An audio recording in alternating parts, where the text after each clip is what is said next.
नमस्कार, मैं हूं संदीप चौधरी। सबसे बड़ा सवाल में आज फिर बात कोरोना की ही होगी, क्योंकि हम संकट काल में हैं, हम संक्रमण काल में हैं, हम लॉकडाउन 2 के ठीक बीचों बीच खड़े हैं। पूरा देश मर्यादा निभा रहा है, घरबंदी में है। लॉकडाउन के लिए मैं घरबंदी शब्द का इस्तेमाल करूंगा, लेकिन, और ये बहुत बड़ा लेकिन है, हेल्थ कंसर्न्स को एड्रेस किया जा रहा है, चेन तोड़ने की कोशिश की जा रही है। ये बात मैं लगातार कह रहा हूं, लेकिन जान के साथ साथ अब जहान पर खतरा और गहराता जा रहा है। लगातार सबसे बड़ा सवाल में मैं आपको बता रहा हूं, 12 करोड़ लोगों का रोजगार जा चुका था। लॉकडाउन 1 की बात है। अब यह आंकड़ा 14 करोड़ रोजगारों तक पहुंच गया है। 14 करोड़ लोग बेरोजगार हो गए हैं। रिलैक्सेशन की है सरकार ने। ग्रामीण इलाकों में कल कारखाने, जो फैक्ट्रीज हैं, उन्हें चलाने की इजाजत मिली है, लेकिन कोई चलाने को अभी तैयार नहीं है। दिहाड़ी मजदूरों का तो बुरा हाल है। गरीबों तक खाद्य सुरक्षा मुहैया नहीं हो पा रही है। और कॉरपोरेट जगत की बात करूं तो वहां पर भी अब सैलरी कट एक न्यू नॉर्मल हो गया है। 20%, 30%, 40%, 50% भी लोगों को नौकरियों से निकाला जा रहा है। सरकार कहती रहे, नसीहत देती रहे कंपनियों को कि लोगों को नौकरी से ना निकालो, लेकिन लोग नौकरी से निकाले जा रहे हैं। ये सब बातें आपको पता है। लेकिन अब ये संकट और क्यों गहरा गया है, और गहराया कैसे है? शुरुआत केंद्र सरकार ने की है। केंद्र सरकार ने अपने कर्मचारियों के महंगाई भत्ते, डीए, डियरनेस अलाउंस, आसान भाषा इस्तेमाल कर रहा हूं, महंगाई भत्ता, जो हर 6 महीने में सरकार आपको देती है, क्योंकि महंगाई बढ़ती है तो उसको कॉम्पनसेट करने के लिए, उसको बराबर करने के लिए आपकी तनख्वाह में कुछ और पैसे जोड़ दिए जाते हैं कि महंगाई की मार आप पर ना पड़े। अब सरकार ने, केंद्र सरकार ने 1 जनवरी 2021, इस साल की शुरुआत से अगले साल 2021, 1 जनवरी 2020 से 30 जून 2021 तक कोई भी महंगाई भत्ता ना देने का फैसला किया है। हर साल 2 बार महंगाई भत्ता मिलता है, लगभग 4%। तो 18 महीने कोई महंगाई भत्ता आपको नहीं मिलेगा। और कितने सरकारी कर्मचारी हैं देश में? 50 लाख, 50 से 54 लाख का आंकड़ा है। और इसमें जो पेंशन वाले हैं, जो हमारे बड़े बुजुर्ग हैं, जिन्होंने सालों देश की सेवा की, जिसकी एवज में उन्हें पेंशन मिलती है, उनको भी कोई महंगाई भत्ता नहीं मिलेगा। सरकार को प्रॉफिट होगा, फायदा होगा, बचत होगी 38,000 करोड़ की, लगभग 38,000 करोड़। और अब राज्य सरकारें भी उसी राह पर चल पड़ी हैं। वहां पर भी राज्य कर्मचारी होते हैं। उत्तर प्रदेश ने कह दिया 6 किस्तें हम नहीं देंगे। उत्तराखंड से भी ऐसे संकेत आ रहे हैं। सभी राज्यों ने यह कर दिया और वो कर सकते हैं। तो लगभग 82,000 करोड़ रुपए और बचेंगे, यानी कि 1.25 लाख करोड़ रुपए की ये बचत हो जाएगी। आपके, मेरे, हम सबके पैसों से सरकार बचत करेगी। लेकिन सेंट्रल विस्टा, जहां पर हमारी सरकारें काम करती हैं, north Avenue, south Avenue, north block, south block, उसको अभी खूबसूरत बनाया जाएगा, उसका सौंदर्यीकरण होगा। उसमें 20,000 करोड़ जरूर खर्च करेगी सरकार। अभी बुलेट ट्रेन चलनी बहुत जरूरी है देश में, उस पर 1,10,000 करोड़ जरूर खर्च करेगी सरकार। उसमें कोई कटौती नहीं है। 6 लाख करोड़ का सरकार का व्यय होता है, गवर्नमेंट एक्सपेंडिचर। जो हमारी सरकार चलती है ना, ये तामझाम, सरकारी तामझाम पर 6 लाख करोड़ रुपए हम खर्च करते हैं, उसमें कोई कटौती नहीं होगी। और इसी पर राजनीतिक द्वंद्व भी शुरू हो गया है। कांग्रेस ने निशाना साधा इस बात को लेकर सरकार पर। सरकार का पलटवार देखिए, दोनों बयान सुनिए। The problem is that you're building your central vista at the same time. So either you are not sort of doing these extravagant expenditures, but you're taking away money from the middle class, you're not giving money to the poor people, and you're spending it on your central vista. ये grand old party की brand new बेवकूफ़ी है।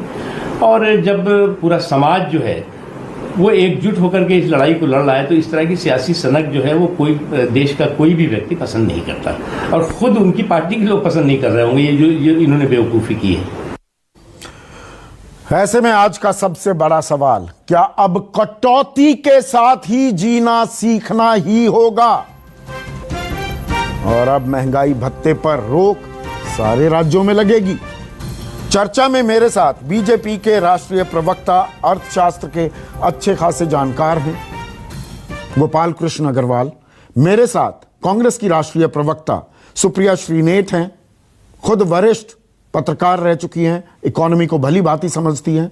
मेरे साथ मोहन गुरुस्वामी हैं, आर्थिक सलाहकार थे वाजपेयी सरकार में, फाइनेंस मिनिस्टर के और फाइनेंस मिनिस्ट्री के, और साथ ही साथ बिजॉन मिश्रा, प्यार से सम्मान से बिजॉन दा कहता हूं, कंज्यूमर राइट एक्टिविस्ट हैं, आवाज बुलंद करते हैं आम आदमी की। तो गोपाल कृष्ण अग्रवाल, कटौती अब नया शब्द हो गया, अब कटौती के साथ जिंदगी काटनी होगी। घर में तो हम बंधे हुए हैं, घर में हम रहने को तैयार हैं, नौकरी भी जाएगी, तनख्वाह मिलेगी तो वो भी कट कर मिलेगी। अब यही न्यू नॉर्मल है। This money was being transferred to labor, no problem. But you are continuing. Gopal, आपको आवाज आ रही है मेरी? गोपाल के साथ कनेक्शन मिलाते हैं। तो राजनीतिक चर्चा से पहले अब बिजॉन, मैं आपसे ही पूछना चाहूंगा, मतलब कटौती न्यू नॉर्मल है, हम कटौती करते रहें, घर में भी बैठे रहेंगे, नौकरी भी चली जाए, तनख्वाह मिल रही है तो उसमें से सरकार काट लेगी, मतलब कटौती इज द न्यू बज़वर्ड।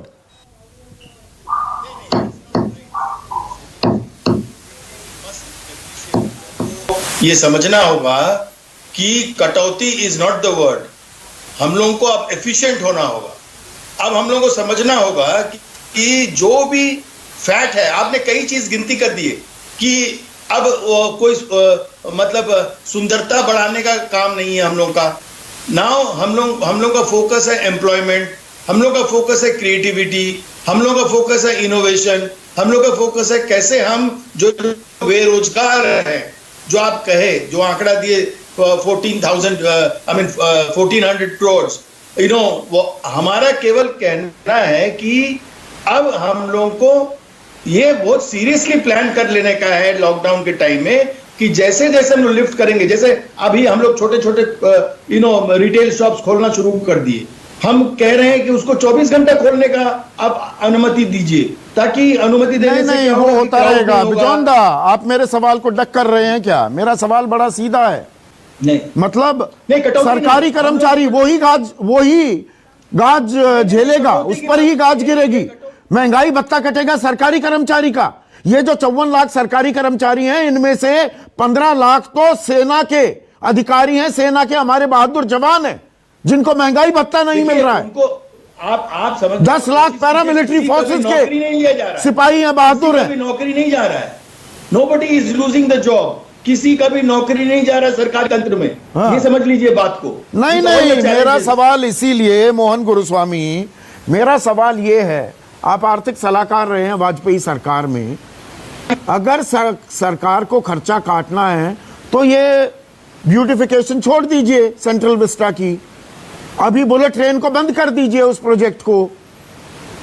आम आदमी की वैसे ही परेशानियां बढ़ी हुई है, उस पर से आप महंगाई भत्ता काट देंगे। 50 लाख से 55 लाख सरकारी कर्मचारी हैं, 65 लाख पेंशनर्स हैं, पेंशन लेने वाले हैं। वहीं पर ही कैंची चलेगी क्या? और कोई जगह नहीं बची।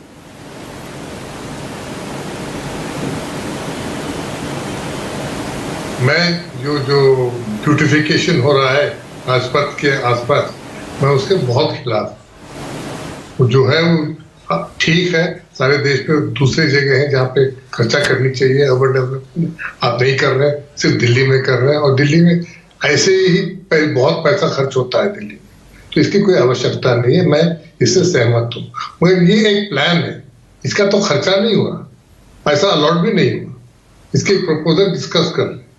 जहां तक बुलेट ट्रेन की बात है, वहां पे भी देश का कुछ पैसा फिलहाल नहीं लगा, तो सारा जापानीज क्रेडिट के साथ एक प्लान बना हुआ है, जापानीज क्रेडिट आएगी, उसको विदाउट इंटरेस्ट दे रहे हैं। तो एक, मगर बुलेट ट्रेन की आवश्यकता के बारे में वो दूसरी चर्चा होनी चाहिए, मैं इसको आवश्यक नहीं मानता हूँ। सारे रेलवे पे खर्च कीजिए, मगर फिलहाल जो है गवर्नमेंट के पास ऐसी परिस्थिति है जहाँ पे लोग, जो आप कह रहे हैं कि 1 करोड़ 40 लाख लोग बेरोजगार हो गए। नहीं, 14 करोड़ मोहन गुरुस्वामी, 140 million, बिल्कुल हाँ। 140 million have been rendered jobless. इनके लिए कुछ करनी चाहिए, इसके लिए तो पैसा आना चाहिए, कहाँ से आएगा पैसा? अब सारा जो बोझ जो है इस देश की जो आर्थिक परिस्थिति में है, सारा बोझ जो है सबसे गरीब तबके में लगा हुआ है। उनके लिए तो पैसे के आयोजन करना चाहिए। फिलहाल जो रिलीफ मिला है इनको सिर्फ 500 रुपए मिला है, और वो भी महिलाओं को 3 महीनों के लिए, तो 1500 रुपए पर लेडी के हिसाब से दिया है महिला। इससे ज्यादा पैसा नहीं है इनके पास, तो पैसों के आयोजन करना चाहिए, बिल्कुल करना चाहिए। आपका फेयर पॉइंट है कि सेंट्रल विस्टा का ब्यूटिफिकेशन जो है, 1 मिनट, गोपाल कृष्ण अग्रवाल स्क्रीन पर। गोपाल, ये फेयर पॉइंट है, और मैं अभी सुप्रिया से भी ये बात पूछूंगा। सेंट्रल विस्टा में अभी पूरे पैसे लगे नहीं हैं, या बुलेट ट्रेन में भी बहुत सारा लोन तो हमने जापान से लिया है। कांग्रेस गलत मुद्दे उठा रही है क्या? लेकिन मेरा सवाल ये है कि आप आम आदमी के महंगाई भत्ते को काट देंगे, लेकिन आप सरकार के जो एक्सपेंडिचर हैं 6,09,000 करोड़ सरकारी खर्च होता है सरकारी तामझाम में, उसे कम क्यों नहीं करते? जेब काटनी है तो आम आदमी की ही जेब क्यों मिलती है आपको? इसकी बात कर रहे हो, ये भी सरकारी कर्मचारी हैं, और अगर आप देखेंगे तो सबसे ज्यादा इस वक्त काम, मेहनत, जो एक्स्ट्रा एफर्ट जो हो रहा है वो सरकारी कर्मचारियों का ये हो रहा है, सारे एडमिनिस्ट्रेशन का, सबका हो रहा है। तो यह बहुत महत्वपूर्ण बात है। और आप जो ये कह रहे हो कि सेंट्रल विस्टा बनेगा कि नहीं बनेगा, अभी किसने ये मैं उस बात पर आ गया, मैं वो बात कर चुका हूं, वो चर्चा पूरी हो गई। मुझे ये बताइए, 38,000 करोड़ रुपए बचाने के लिए सरकारी कर्मचारियों की जेब पर ही उनके महंगाई भत्ते पर कैंची क्यों? सवाल सीधा है मेरा। नहीं, बिल्कुल देखिए, जो एडिशनल है, पुराना जो एग्जिस्टिंग है वो उनको दिया जा रहा है। जो 1 जनवरी से अगर एडिशनल था और जुलाई से एडिशनल डीए अलाउंस है, वह उसको रोका है, होल्ड किया है, और जो पुराना कोई नहीं रोक रहा है। दूसरी बात, उसको जो कांग्रेस लिंक कर रही है कि सेंट्रल विस्टा, और ये तो एक पूरी तरह से गलत तरीका का लिंक है कि अभी कौन सा सेंट्रल विस्टा बन रहा है और क्या उस पर डिसीजन होगा। वो तो पहले डिसीजन था, कोरोना के पहले। अब वो बनेगा नहीं बनेगा, आप मुझे ये बताइए गोपाल बाबू, आपने अभी तक कोरोना को लेकर राहत पैकेज क्या अनाउंस किया है? 1,70,000 करोड़, 30 लाख करोड़ का तो हमारा बजट है, 3 ट्रिलियन की, अब थोड़ा कम हो जाए तब भी 2.25 लाख करोड़ की हमारी, 210 से 225 लाख करोड़ की हमारी जीडीपी है। उसका कितना दिया आपने? पूरी दुनिया तो 10-10% खर्च कर रही है। 5% से ऊपर दे चुके हैं। कहाँ बताइए ना मुझे, कैसे दिया? अच्छा बताइए, 1,70,000 करोड़ के अलावा क्या दिया? उसके पहले भी दिया था। उससे पहले नहीं, मैं कोविड की बात कर रहा हूं, कोरोना क्राइसिस की। 1,70 के अलावा क्या दिया बताइए? कोरोना क्राइसिस से पहले की बात छोड़ दीजिए ना, कोरोना क्राइसिस में क्या दिया? कोरोना क्राइसिस नहीं, 1,70,000 करोड़ के पहले की बात कर रहा हूँ। आप कोरोना क्राइसिस की बात कीजिए ना, घुमाने लगते हैं मेरे साथ में, मुझे नहीं घुमा पाओगे, मेरे आंकड़े पुख्ता होते हैं। नहीं, आप सुन नहीं रहे। 65,000 करोड़ का हेल्थ सेक्टर में कोरोना के बाद किया था अनाउंसमेंट। क्या अनाउंसमेंट? 40,000 करोड़, 62,000 करोड़ का हेल्थ सेक्टर के लिए, फार्मा और उसके लिए, और 40,000 करोड़ का एक किया था, फिर 1,70,000 का किया था, और आरबीआई ने 3 पैकेज में 7,54,000 करोड़ का इकोनॉमी के लिए अलग अलग सेक्टर का, एसएमई का, ईएमआई का और एनबीएफसी का ये अनाउंसमेंट किया है।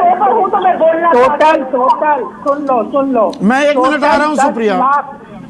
10 लाख 10.01 लाख करोड़ का ऑलरेडी अनाउंस कर चुके हैं फाइनेंशियल पैकेज।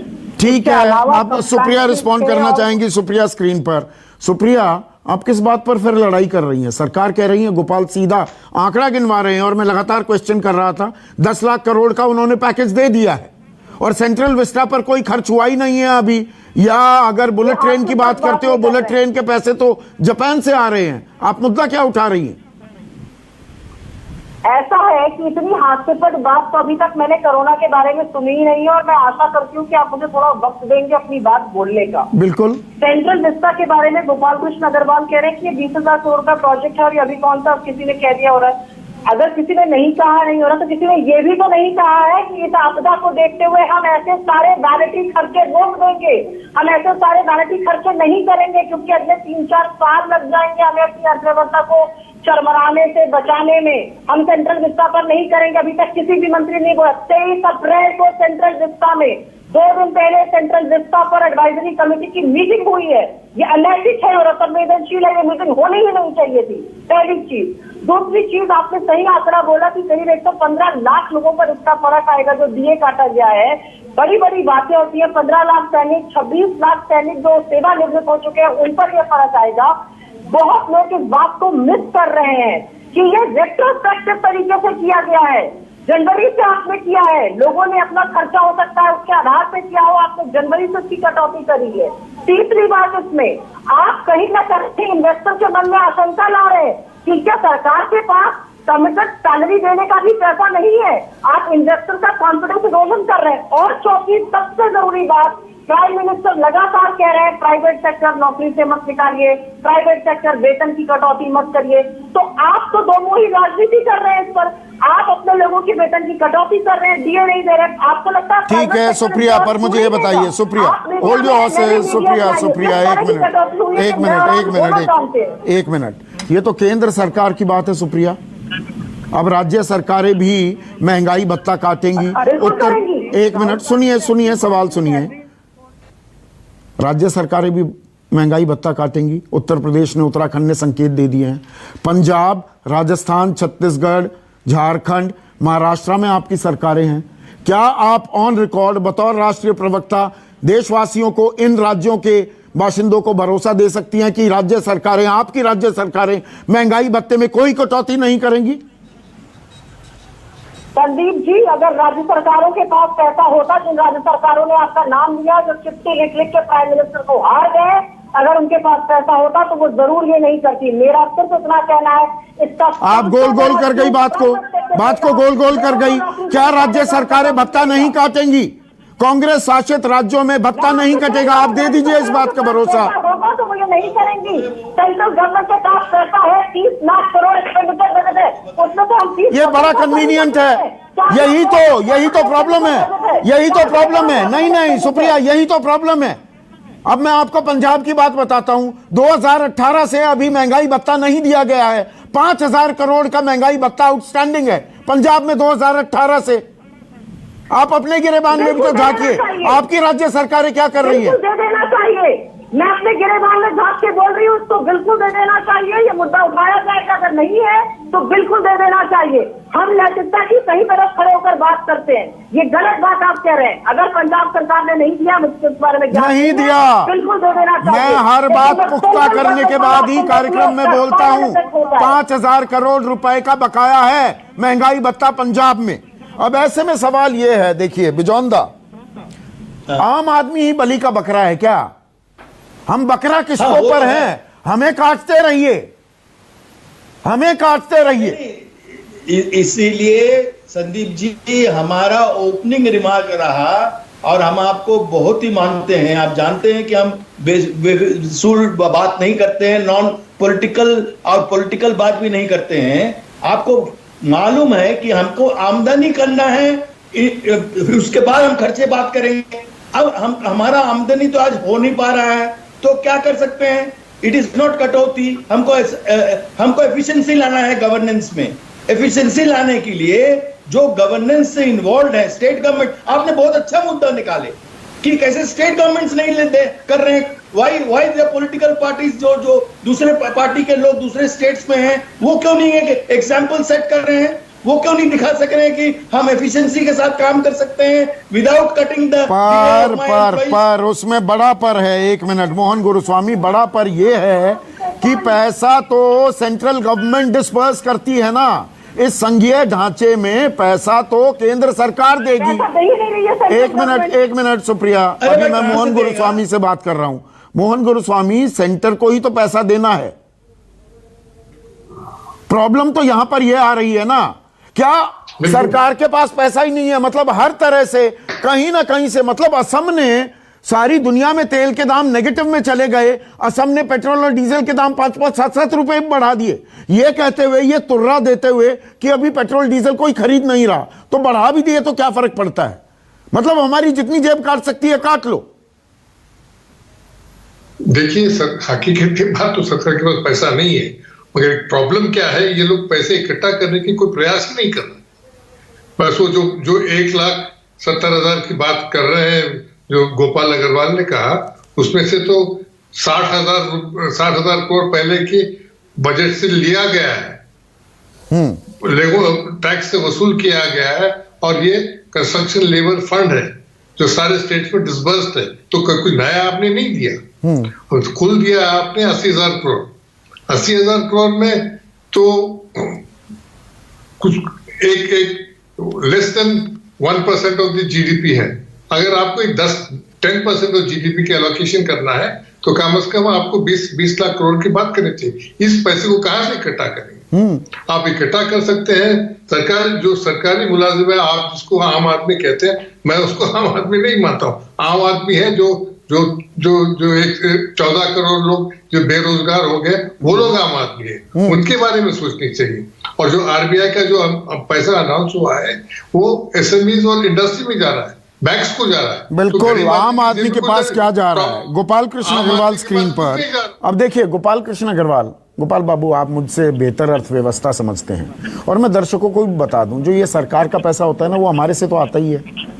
अब एक सरकारी कर्मचारी का दर्द समझिए, एक सैनिक का, एक पैरामिलिट्री फोर्स में मौजूद शख्स का, बॉर्डर पर, जो दरअसल देश का फ्रंटलाइन वॉरियर 365 दिन 24/7 रहता है, वो टैक्स देता है ना गोपाल बाबू? टैक्स तो सरकार पहले ही काटती है, तो टैक्स तो कट ही रहा है। उसके बाद कि कोरोना संक्रमण फैल गया, एक दिन की तनख्वाह भी काट ली गई, कटी ना, तनख्वाह भी कट गई। उसके बाद महंगाई भत्ता भी काट लो, नौकरी से ही निकाल दो। मतलब सारे बलिदान आम आदमी करेगा, कर्मचारी करेगा। संदीप जी मेरी बात सुनो। हाँ, आप कह रहे हो कि जो टैक्स देता है उसकी बात है, इनडायरेक्ट टैक्स तो हर व्यक्ति देता है, गरीब व्यक्ति भी देता है। वो मैं एक कर्मचारी की बात कर रहा हूं, सरकारी कर्मचारी, वो टैक्स भी देता है, एक दिन की सैलरी भी दे दी, प्राइम मिनिस्टर फंड में एक केयर फंड बना दिया, पहले ही रिलीफ फंड था उसमें 3800 करोड़ थे, उसका भी पूरा ब्यौरा नहीं मिलता। देखिए अभी बात है जीएसटी में कलेक्शन, आज फिगर्स आ रही थी कि 80% का कमी हो जाएगी, तो इनडायरेक्ट टैक्स तो हर व्यक्ति देता है। तो ये जिस तरह के स्थिति है उसमें सरकार, आप अपने घर का बजट बनाते, जितनी इनकम है उतना ही तो खर्च करेंगे, केंद्र सरकार भी उसी हिसाब से चलेगी। जितना कलेक्शन होगा, अब जीएसटी कलेक्शन 80% से कम हो जाएगा, डायरेक्ट टैक्सेस इतने कम हो जाएंगे, तो और खर्चा सरकार का बहुत बढ़ गया है। 6 लाख करोड़ का, 6,09,000 करोड़ का सरकार अपने ताम झाम पर खर्च करती है। कर दीजिए ना 30% की कटौती, कितना होता है 30%? ताम झाम 6 लाख करोड़ का 30% कितना होता है? 1,80,000 करोड़ रुपए आ जाएंगे एक झटके में। वो उसमें मैक्सिमम तो सैलरीज में ही जाता है, तो डियरनेस अलाउंस और डीए और ये सब उसी के तो पार्ट है। तो मतलब घूम फिर कर बात ये आ रही है, सुप्रिया श्रीनेत, घूम फिर कर, एक मिनट सुप्रिया, घूम फिर कर बात ये आ रही है, हम बलि का बकरा हैं, हम कटते रहेंगे। संदीप जी मैं कुछ कहना चाह रही थी। हाँ बोलिए। मैं सिर्फ इतना कहना चाहती हूँ, आप बहुत दूर मत जाइए। अभी बजट खत्म हुआ है फरवरी में, 4 लाख करोड़ का कैपिटल एक्सपेंडिचर है, ये आप भी जानते हैं और मैं भी जानती हूँ। इस दशा में कैपिटल एक्सपेंडिचर हो नहीं पाएगा, उसको क्यों नहीं काट सकते? 30 लाख करोड़ का सेंट्रल गवर्नमेंट का एक्सपेंडिचर बजट है, एक्सपेंडिचर बजट के 30% काट दीजिए, आपके पास पैसा आ जाएगा। और एक बात सबको समझनी और याद रखनी चाहिए, और मैं जानती हूँ कि आपके जो आर्थिक विशेषज्ञ इस तालीम में, और आप खुद भी मानेंगे कि सेंट्रल गवर्नमेंट की capacity to borrow and to raise funds is much higher, much wider, ज्यादा ऑप्शन होते हैं than state government. इसलिए स्टेट गवर्नमेंट बार-बार चिट्ठी लिख के दरख्वास्त कर रही है आपको, वो भीख नहीं मांग रही है, वो वॉरियर्स हैं, वो फ्रंट लाइन वॉरियर्स हैं, उनको पैसा चाहिए। आपकी खुद की स्टेट गवर्नमेंट पैसे के लिए खड़ी हुई है, आप रेज करिए कैपिटल, क्योंकि अगर आप उनसे 9-10% से कैपिटल रेज कराएंगे तो एक के बाद एक स्टेट गवर्नमेंट डेट ट्रैप में भी फंस जाएगी, और फिर क्या होगा ये आने वाला समय ही बताएगा। और यहां पर एक छोटा सा कमेंट चाहूंगा मोहन गुरुस्वामी, क्योंकि आप आर्थिक सलाहकार रहे हैं, जो ये हमारी फैसिनेशन है फिस्कल डेफिसिट से, ऐसे संकट काल में फिस्कल डेफिसिट थोड़ा और बढ़ा दीजिए, 0.5% फिस्कल डेफिसिट का टारगेट हम बढ़ा देंगे तो 1 लाख करोड़ रुपया वैसे ही मिल जाएगा, जो हम कम कर सकते हैं इकोनॉमी में। आधा परसेंट क्या 2-3% से बढ़ा सकते हैं, इसमें कोई दिक्कत नहीं है। मगर ये जो हम जो है ये मर्चेंट बैंकर्स ने लगा दिया है 3% देने। हाँ, इनको समझाने, इनको दिखाने के चक्कर में फंसे हुए हैं, इनको दिखाने के चक्कर में बैठे हुए हैं। इसको वॉशिंगटन कंसेंसस बोलते हैं। अमेरिका में तो कोई फिस्कल डेफिसिट की बात नहीं होती है, चीन में नहीं होती है, ब्रिटेन में नहीं होती है, फ्रांस में नहीं होती, बस इस गरीब मुल्क में होती है। हाँ, हमें 3.5% की ये लक्ष्मण रेखा है, इसे लांघना नहीं है। अरे भाई संकट काल है, देश में गरीब भूखा मर रहा है, दिहाड़ी जा रही है, रोजगार जा रहे हैं, सरकारी कर्मचारियों की तनख्वाह काट लेंगे, लेकिन फिस्कल डेफिसिट का टारगेट नहीं बढ़ाएंगे। कमाल का लॉजिक है।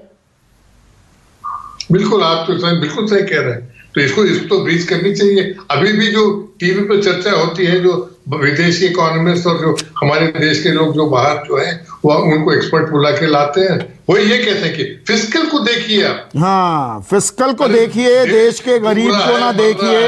135 करोड़ का ये मुल्क है, यहाँ पर गरीब है, 2 जून की रोटी नहीं मिलती है लोगों को, नौकरी मिल जाए, नौकरी चली जाए तो परेशान बेहाल हो जाता है व्यक्ति, तनख्वाह कट जाए तो दिक्कत। और यहां पर हम अलग अलग संस्थानों को दिखाने के लिए अपना फिस्कल टारगेट हमें अभी मेंटेन करना है। ये संक्रमण काल है, ये संकट काल है, हम जितना कर सकते हैं वो करने को तैयार हैं सारे देशवासी, लेकिन साथ ही साथ सरकार को भी कुछ आउट ऑफ द बॉक्स जरूर सोचना होगा। इसी उम्मीद के साथ आज के लिए बस इतना ही। नमस्कार। अगर आपको हमारा ये वीडियो पसंद आया हो तो इसे लाइक और शेयर जरूर करें। अगर इस वीडियो पर आपकी कोई राय है तो नीचे कमेंट भी कर सकते हैं। और हाँ, देश और दुनिया की तमाम खबरों से वाकिफ रहने के लिए अभी सब्सक्राइब करें न्यूज़ 24 का YouTube चैनल। न्यूज़ 24, निष्पक्ष खबरें।